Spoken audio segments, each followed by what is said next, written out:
izleyiciler, bugün kliniğin kalbindeyiz desek çok doğru olur zannediyorum. Operatör Doktor Aret Kamer ile birlikteyiz. Embriyo dondurma işleminden bahsedeceğiz. Merhabalar hocam. Hoş geldiniz. Evet, burada neler yapılıyor? On binlerce bebek olduğunu söylediniz aslında. Evet, bizi çok heyecanlandırdı. Burası tabii biz yumurta topluyoruz, spermlerle birleşiyoruz, bebekler yapıyoruz. Yani genelde bir sürü bebek elimizde oluyor. Bazen taze denemede embriyo yerleştiriyoruz, bazen de dondurup sonra yerleştiriyoruz. Şu anda laboratuvarımızın embriyoların dondurulduğu bölümündeyiz. Evet, gerçekten on binlerce bebek burada donmuş vaziyette transferi bekliyor. Artık yavaş yavaş hayatta normale dönmeye başladı. Biz de yavaş yavaş hastalarımızı çağırıp transferlerini gerçekleştiriyoruz. Bütün embriyolar ve spermler burada donduruluyor. Burada. Bütün işlem burada başlıyor o zaman. Evet. Sonraki aşamalar neler oluyor? İşte hastanın hamile kalmak için gerekli bir hazırlığı var. O hazırlığı yaptıktan sonra rahim kalınlığı, hormonları, hastanın genel durumu her şey uygunsa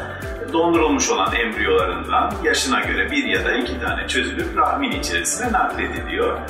Genç yaşlarda dondurulmuş embriyolarla çok güzel gebelik oranları yakalayabiliyoruz. Peki bundan sonraki daha detayları da isterseniz bu kliniğin şefinden alalım. Size çok teşekkür edelim. Aşağıda hastalar bekliyor.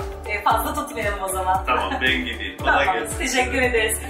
Evet sevgili izleyiciler, şimdi de laboratuvar direktörü, tüp bebek laboratuvar direktörü Sevil Ünal'a soracağız. Bakalım bebeklerle ilgili neler yapacak?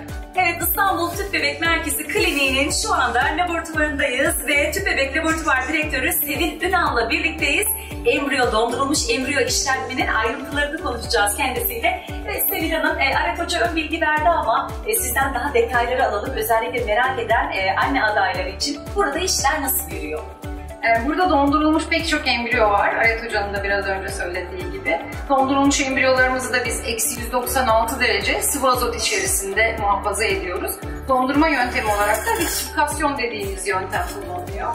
Sıvı azotun içerisinde çubuklar içerisinde, straw dediğimiz çubuklar içerisinde dondurduğumuz embriyoları yıllarca saklayabiliyoruz. 5 ila 10 yıl kadar saklama şansımız var bu embriyoları, ama ne kadar erken gelip transferini gerçekleştirirsek o kadar başarılı sonuçlar alabiliyoruz aynı zamanda. Bazen spermler dondurulması gerekebiliyor, bazen 3. gün embriyoları, bazen de 5. günde blastosist aşamasına gelmiş olan embriyoları dondurup muhafaza edebiliyoruz. Bu dönemde sıkıntılı bir dönem atlattık. Embriyo transferi yapmak yerine dondurmayı tercih ettik uzun zamandır hastalarımızın embriyolarını. Şimdi artık dondurulmuş embriyoları çözüp annelerin rahimlerine tekrar koyarak onları yeniden dünyaya gelmeleri için en güvenli yere annelerine iade etmiş oluyoruz dolayısıyla. Peki uzun süre embriyoların donmuş şekilde beklemesinin herhangi bir sakıncası var mı? Belki anne adaylarının aklına böyle bir soru gelmiş olabilir. Koşullar uygun devam ettiği sürece o sıvı azot ortamında saklıyoruz diye biraz önce söylediğimiz gibi.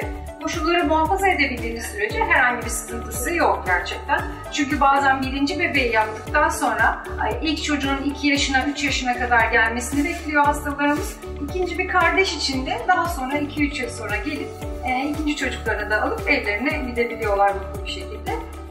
Bu sürede biz de onlar için gerekli muhafazayı en iyi koşullarda sağlıyoruz. Evet, gerçekten zorlu bir süreçten geçiyoruz. Özellikle anne adayları hormonları sebebiyle zaten duygusal olarak zor bir süreçten geçerken bir de bu dönemde biraz daha olumsuzluklar etkilendi. Ama merak etmeyin, artık bu olumsuzluklar bitti.